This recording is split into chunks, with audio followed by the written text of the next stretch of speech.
ओडिशा के झारसुगुड़ा में 50 से ज्यादा लोगों से भरी एक नाव पलट गई है। हादसे में एक महिला की मौत हुई है और 7 लोग अब तक लापता। पूरी खबर देखिए इस रिपोर्ट में।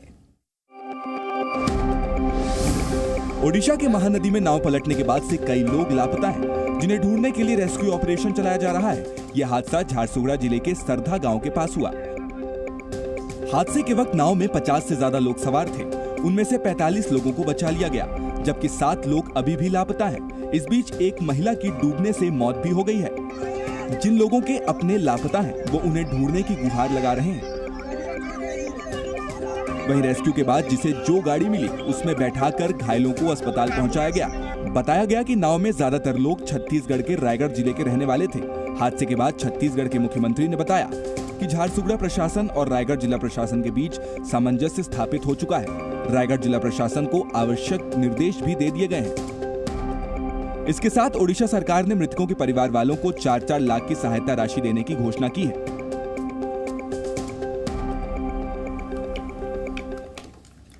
अगली खबर है मध्य प्रदेश के ग्वालियर से, जहां पर भीषण आग से हड़कंप मच गया। यह आग रंगमहल गार्डन में शादी समारोह के दौरान शॉर्ट सर्किट की वजह से लगी थी।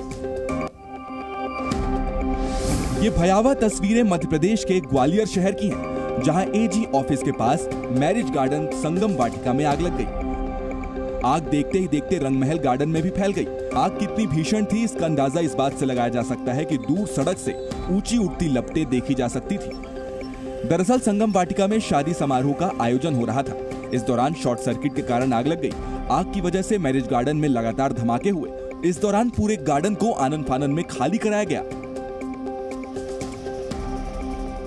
आग पर काबू पाने के लिए फायर ब्रिगेड की 17 गाड़ियों को लगाया गया। फायर ब्रिगेड के साथ साथ पुलिस और एसडीआरएफ की टीमें भी मौके पर पहुंची। सभी ने मिलकर कड़ी मशक्कत के बाद आग पर काफी हद तक काबू पा लिया। इस दौरान प्रशासन की ओर से बुलडोजर का भी इस्तेमाल किया गया।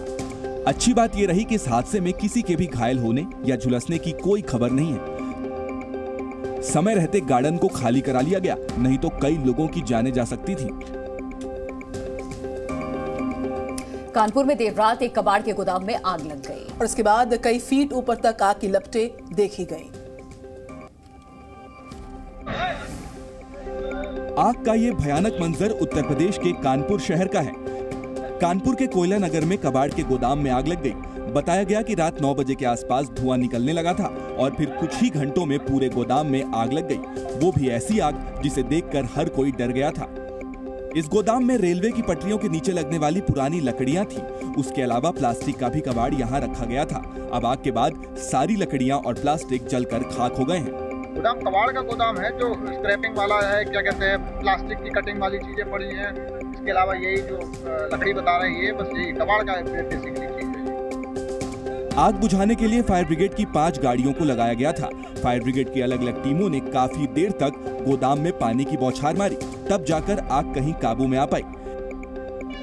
इन भयानक लपटों को देखकर आसपास के लोग दहशत में अपने घर से बाहर आ गए थे। वहीं कई मीडिया रिपोर्ट्स में गोदाम को अवैध भी बताया जा रहा है। अगली खबर केरल से है, जहां पर त्रिशूर पूरम त्योहार की शुरुआत हो चुकी है। कल हाथी और छतरी के साथ मनाई जाने वाली रस्म को देखने के लिए सैकड़ों लोग केरल के त्रिशूर पहुंचे हुए थे। एक साथ 15 हाथी खड़े हैं और उनके सिर पर एलईडी छतरियां हैं। ये रंगीन नजारा केरल के त्रिशूर का है, जहां त्रिशूर पूरम त्योहार की शुरुआत हुई है। इस त्योहार में कुदामट्टम नाम की एक रस्म होती है, जिसमें हाथी और छतरियों का एक शो होता है। यहाँ हाथियों के एलईडी स्क्रीन पर भगवान राम की तस्वीर देखकर लोग मनमोहित हो गए। उत्साह से भरी जनता ये नजारा देख ही रही थी कि अगले ही पल राम की एक और तस्वीर आ गई। इस त्योहार में अध्यात्म के साथ विज्ञान को भी प्रणाम किया गया और राम के बाद चंद्रयान की झलक दिखाई दी। और इसे देखकर भी वहां मौजूद लोगों ने उतना ही जोश दिखाया जितना भगवान राम की तस्वीर के समय दिखाया था। त्रिशूर पूरम केरल के सबसे रंगीन त्योहारों में से एक माना जाता है। बताया जाता है कि हाथियों के कंपटीशन के साथ यहाँ आतिशबाजी का भी कंपटीशन होता है और ये आतिशबाजी रात में नहीं बल्कि सुबह सुबह होती है।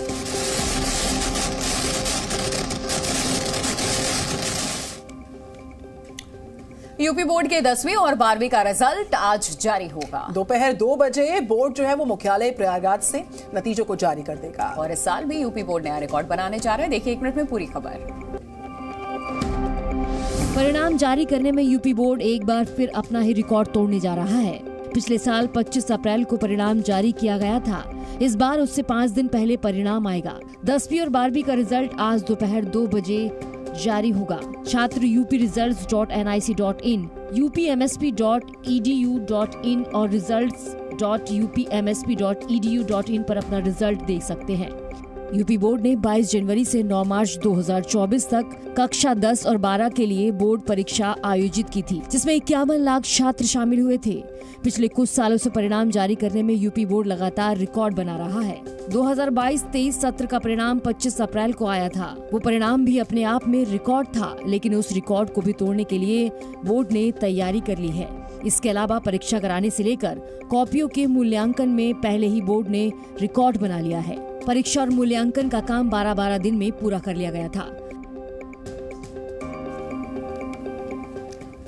पंजाब के संगरूर से अगली खबर, जहां पर जेल में कैदियों के बीच खूनी झड़प हो गई है। और इस झड़प में 4 कैदी आपस में जब भिड़े, इनको अस्पताल में भर्ती कराया गया है। इलाज के दौरान 2 कैदियों की मौत भी हो गई। पंजाब की संगरूर जेल में उस समय हड़कंप मच गया जब कैदियों के 2 गुट आपस में भिड़ गए। इस खूनी हिंसा में 2 कैदियों की मौत हो गई, जबकि 2 गंभीर रूप से घायल हो गए हैं, जिनको पटियाला रेफर किया गया। मरने वाले कैदी हर्ष और धर्मेंद्र हैं, जबकि गगनदीप सिंह और मोहम्मद शहबाज की हालत गंभीर है। पुलिस सूत्रों के अनुसार सिमरनजीत सिंह उर्फ जुझारू ने अपने 8 साथियों के साथ मोहम्मद शहबाज और उसके साथियों पर हमला किया। सिमरनजीत सिंह जुझार गैंग का सरगना है। वो अमृतसर के रसूलपुर कलर का रहने वाला है। उसके खिलाफ 302, 307 जैसे करीब 18 केस दर्ज हैं। जेल में गैंगवार की घटना से पंजाब पुलिस के आला अफसर भी एक्टिव हो गए हैं, जिसके बाद जेल के अंदर बाहर सुरक्षा बढ़ा दी गई है। घायल कैदियों की सुरक्षा में भी पुलिस तैनात की गई है। पुलिस को शुरुआती जांच में इन 4 कैदियों के गैंगस्टर से लिंक होने का शक है। फिलहाल पुलिस इनके क्रिमिनल रिकॉर्ड को निकलवा रही है।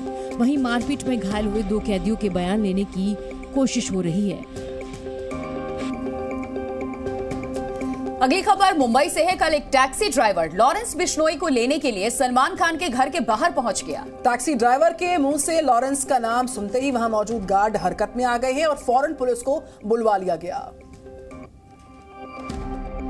कल मुंबई में सलमान खान के घर के बाहर लॉरेंस बिश्नोई के नाम की कैब आ गई। गैलेक्सी अपार्टमेंट के बाहर आकर ड्राइवर ने पूछा कि यहाँ लॉरेंस नाम का कोई आदमी है क्या। लॉरेंस का नाम सुनते ही गार्ड ने सवाल जवाब शुरू कर दिया, जिसके बाद ड्राइवर ने बताया कि उसे इस लोकेशन पर लॉरेंस बिश्नोई नाम की बुकिंग मिली है। पहले तो गार्ड दंग रह गए, मगर फिर तुरंत बांद्रा पुलिस को इसकी जानकारी दी गई। टैक्सी बुक करने के बाद वो टैक्सी जो है वो गैलेक्सी अपार्टमेंट के पास आई। तब टैक्सी ड्राइवर ने पूछा कि लॉरेंस बिश्नोई कहाँ पर है, उसके लिए गाड़ी आई है। ये सब सुनने के बाद पुलिस और वॉचमैन हरकत में आ गए। पुलिस की तहकीकात में पता चला कि ये सब एक प्रैंक के तौर पर किया गया है और इसके पीछे गाजियाबाद के एक 20 साल के लड़के का हाथ है। राहुल त्यागी नाम के लड़के ने गाजियाबाद में बैठकर कैब बुक की। बुकिंग के वक्त उसने कस्टमर का नाम लॉरेंस बिश्नोई डाला। पूछताछ में उसने बताया कि ये सब मौज मस्ती के लिए किया गया था। IMIM अध्यक्ष असदुद्दीन ओवैसी हैदराबाद से बीजेपी उम्मीदवार माधवीलता से बहुत चिढ़े हुए हैं। एक बार फिर ओवैसी ने उनकी तीर कमान वाली मुद्रा को लेकर के जो बयान माधवीलता ने दिया था उसको लेकर के निशाना साधा है। हैदराबाद में लोकसभा चुनाव के लिए चौथे चरण में 13 मई को वोटिंग होगी, जिसके लिए AIMIM अध्यक्ष और मौजूदा सांसद असदुद्दीन ओवैसी ने अपना नामांकन भर दिया है। इसके बाद ओवैसी ने एक चुनावी रैली की और एक बार फिर माधवीलता की इमेजिनरी तीर को लेकर बीजेपी पर हमला बोला। वो जो तीर मारने का वीडियो जो दुनिया ने देखा, वो हैदराबाद में हिंदू और मुसलमानों के अमन को कमजोर करने के लिए किया गया।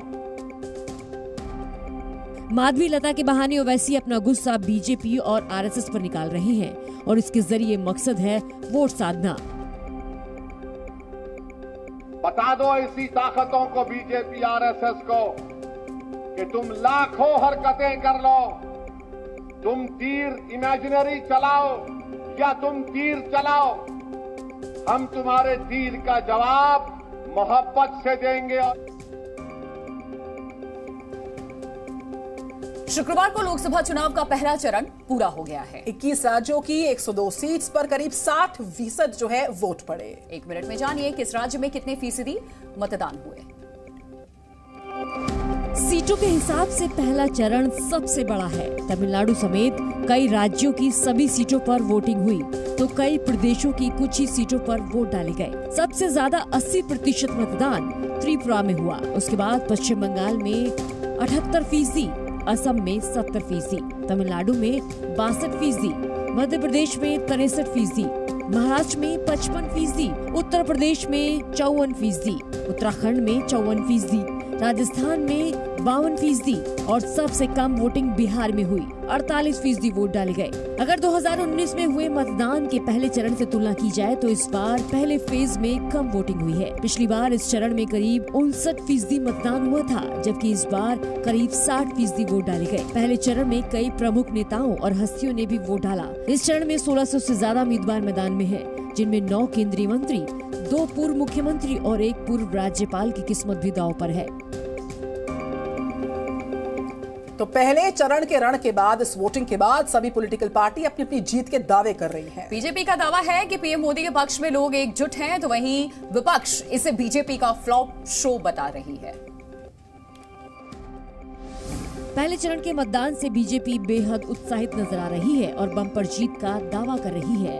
इंडिया गठबंधन और उनके स्वघोषित नेता, क्योंकि कोई घोषित नेता तो है ही नहीं, राहुल गांधी जी के तथाकथित करंट की बिजली गुल नजर आ रही है। वहीं यूपी में बीजेपी को टक्कर दे रही समाजवादी पार्टी ने पहले चरण को बीजेपी का फ्लॉप शो बताया। बीजेपी के पहले दिन का पहला शो ही फ्लॉप हो गया। पहले चरण की हवा और पश्चिम की हवा भारतीय जनता पार्टी का पूरे उत्तर प्रदेश में, देश में सफाया करेगी।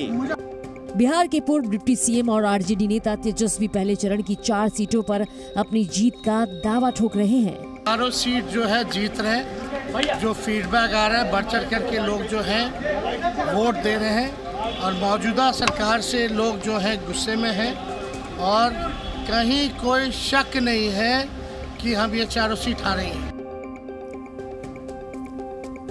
लोकसभा चुनाव के दूसरे फेज की वोटिंग से पहले कांग्रेस पार्टी जोर शोर से प्रचार में जुटी हुई है। आज कांग्रेस नेता राहुल गांधी बिहार के दौरे पर पहुंच रहे हैं। बिहार में लोकसभा चुनाव के दूसरे चरण की 5 सीटों पर चुनाव प्रचार जोर पकड़ चुका है। 3 सीटों पर कांग्रेस चुनाव लड़ रही है, जबकि 2 सीटों पर लालू यादव की आरजेडी लड़ रही है।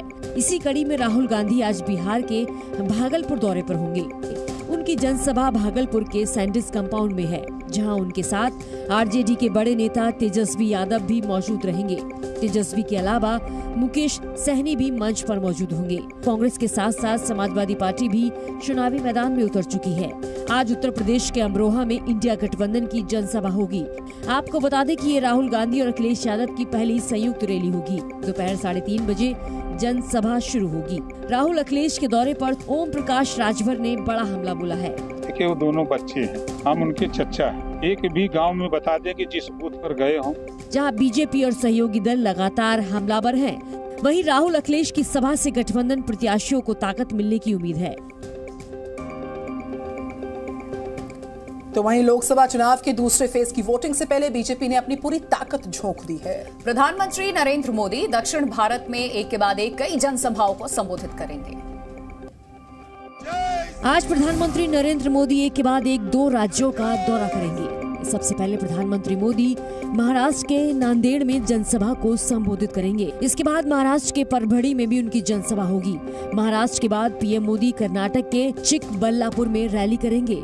चिकबल्लापुर के बाद वो शाम 5:30 बजे बेंगलुरु उत्तर में जनसभा को संबोधित करेंगे।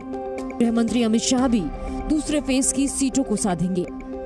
सबसे पहले अमित शाह राजस्थान के भिलवाड़ा में रैली को संबोधित करेंगे। इसके बाद गृह मंत्री दोपहर 12:30 बजे कोटा में जनसभा करेंगे। कोटा के बाद गृह मंत्री उत्तर प्रदेश की हाई प्रोफाइल सीट मथुरा में चुनाव प्रचार करेंगे। योगी आदित्यनाथ भी राजस्थान दौरे पर रहने वाले हैं। भिलवाड़ा में मुख्यमंत्री योगी आदित्यनाथ गृह मंत्री अमित शाह के साथ प्रचार करेंगे।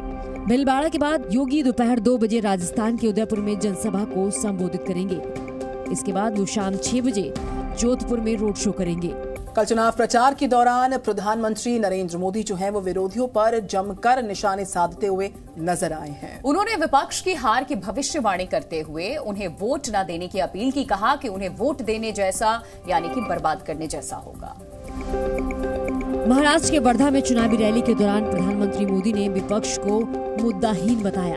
इंडी अलायंस मुद्दों की कंगाली से जूझ रहा है और इसलिए ये लोग अब केवल गाली गलौज और अपमान की राजनीति पर उतर आए हैं। विपक्ष की भाषा शैली पर प्रहार करते हुए पीएम ने उनकी हार की भविष्यवाणी की। साथ ही बिना नाम लिए राहुल को भी उन्होंने घेरा। पार्टी भी ये बात जानती है कि वो चुनाव नहीं जीत सकती, इसलिए कांग्रेस के युवराज नतीजों के बाद देश में आग लगाने की धमकी दे रहे हैं। विपक्ष को कमजोर करार देते हुए पीएम ने उन्हें वोट न देने की अपील की। कांग्रेस या इंडिया अलायंस को वोट देना एक तरह से अपना वोट व्यर्थ करना है। पहले चरण के बाद अब बारी दूसरे चरण की आ चुकी है। सभी दल जी जान के साथ चुनाव प्रचार में लगे हैं। शुक्रवार को कांग्रेस अध्यक्ष खड़गे बिहार में मौजूद थे और उन्होंने फिर संविधान बदलने के कथित दावे को लेकर के बीजेपी पर हमला बोला है। इस बार के चुनाव में संविधान का मुद्दा जोर शोर से उठाया जा रहा है। पिछले दिनों बीजेपी के नेता का वीडियो वायरल हुआ, जिसको लेकर विपक्ष ने सत्ता पक्ष के खिलाफ मोर्चा खोल रखा है और चुनाव प्रचार में इसका जमकर इस्तेमाल किया जा रहा है। शुक्रवार को बिहार में मल्लिकार्जुन खड़गे ने पीएम मोदी और बीजेपी पर फिर हमला बोला। मेजॉरिटी आ गई, 2/3 मेजॉरिटी आ गई, इस देश के संविधान को हम बदलेंगे, ये उनके एमपी कहते हैं, भागवत कहते हैं। वहीं खड़गे के इस बयान पर बीजेपी नेता रविशंकर प्रसाद ने जोरदार पलटवार किया। रोज वो हताश हुए चले जा रहे हैं, हार की हताशा, उसमें अनाप शनाप आजकल उनका एक रटा रटाया फॉर्मूला है, संविधान बदल जाएगा। संविधान खतरे में था कांग्रेस के राज में, संविधान खतरे में था जब इमरजेंसी लगाई थी कांग्रेस। तो आम आदमी पार्टी ने आरोप लगाया है कि दिल्ली के सीएम अरविंद केजरीवाल के खिलाफ साजिश रची जा रही है। साथ ही तिहाड़ में इंसुलिन देने से मना भी उन्हें किया जा रहा है और इस मामले में 22 अप्रैल को अब कोर्ट अपना फैसला सुनाएगा। एक दिन पहले ही कोर्ट में ईडी ने दावा किया था कि केजरीवाल आलू पूड़ी आम और मिठाई खा रहे हैं ताकि उनका शुगर लेवल बढ़ जाए और मेडिकल आधार पर उन्हें जमानत मिल जाए। आम आदमी पार्टी ने केजरीवाल के डाइट चार्ट को लेकर झूठ फैलाने का आरोप लगाया और इसी बहाने केंद्रीय एजेंसी के साथ साथ जेल प्रशासन पर गंभीर आरोप लगाए। भारतीय जनता पार्टी शासित केंद्र सरकार अरविंद केजरीवाल जी के खिलाफ साजिश रच रहे हैं, उनकी दवाइयां रोककर उनको इंसुलिन देने से मना कर। एक तरफ सियासी लड़ाई चल रही है, दूसरी तरफ अदालत में भी कानूनी लड़ाई जारी है। अरविंद केजरीवाल की इंसुलिन की मांग वाली याचिका पर शुक्रवार को राउज एवेन्यू कोर्ट में सुनवाई हुई। इस दौरान कोर्ट ने जेल प्रशासन और ईडी से जवाब मांगा, जिस पर जेल प्रशासन ने बताया कि केजरीवाल ने खुद ही इंसुलिन बंद करने की जानकारी दी थी। कोर्ट ने इस मामले में अपना फैसला सुरक्षित रख लिया है। पश्चिम बंगाल में मुख्यमंत्री ममता बनर्जी ने बीजेपी पर बड़ा हमला बोला है। उन्होंने लोकसभा चुनाव को आजादी की लड़ाई से जोड़ दिया। पश्चिम बंगाल में बीजेपी और सत्ताधारी टीएमसी एक दूसरे पर लगातार हमलावर हैं। मुर्शिदाबाद में रामनवमी शोभा यात्रा पर पथराव होने के बाद बीजेपी ममता सरकार पर सवाल उठा रही है, जबकि टीएमसी इसे बीजेपी की साजिश बता रही है। अब मुख्यमंत्री ममता बनर्जी ने बीजेपी को आड़े हाथों लिया है। उन्होंने मुर्शिदाबाद में जनसभा के दौरान बड़ा बयान दिया। ये हमारा आजादी का लड़ाई है, देश को आजाद करने का लड़ाई है। इसके साथ ममता बनर्जी ने बीजेपी को चोर पार्टी बताया। इस दौरान उन्होंने कांग्रेस और लेफ्ट पर भी निशाना साधते हुए कहा कि इंडिया गठबंधन दिल्ली में है, बंगाल में नहीं। তাই তৃণমূল কংগ্রেসের বিরুদ্ধে একটি ভোট কংগ্রেসকে দেওয়ার অর্থ বিজেপিকে দুটো ভোট দেওয়া, অন্য কাউকে একটি ভোট দেওয়ার অর্থ বিজেপির হাত শক্তিশালী করা। ममता बनर्जी के इस बयान से चुनावी सरगर्मी और तेज हो गई है। अब ये देखना दिलचस्प होगा कि कांग्रेस और लेफ्ट बंगाल में किस तरह मुख्यमंत्री ममता बनर्जी पर पलटवार करेंगे। तो ईरान के अटैक के बाद इजराइल ने जवाबी कार्रवाई कर डाली है। इजराइल ने शुक्रवार को ईरान के कई शहरों पर मिसाइल और ड्रोन हमले का दावा किया है, लेकिन ईरान ने इन सारे अटैक से इनकार किया। देखिए खबर। ईरान और इजराइल के बीच युद्ध की आशंका बढ़ती जा रही है। इजराइल ने ईरान के 8 शहरों पर एयर स्ट्राइक करने का दावा किया। ईरानी मीडिया के अनुसार ईरान के शहर इस्फहान में कुछ विस्फोटों की आवाज सुनी गई। ये हमला कर इजराइल ने ईरान से बदला लिया है। बीते शनिवार को ईरान ने इजराइल पर 300 ड्रोन दागे थे। अब इजराइल ने भी बदले की कार्रवाई शुरू कर दी है, लेकिन ईरान ने इस हमले को गंभीरता से नहीं लिया है। ईरान का कहना है कि इस हमले से कोई खास नुकसान नहीं हुआ है। इसी बीच अमेरिका ने ईरान में इजराइल के हमले पर टिप्पणी करने से इनकार कर दिया। वहीं ईरान में ईरानी राजदूत रिजाई अस्कंदरी ने भी इजराइल को लेकर बड़ा बयान दिया। उन्होंने कहा कि हम इजराइल जैसी इकाई को एक देश के रूप में मान्यता नहीं देते हैं।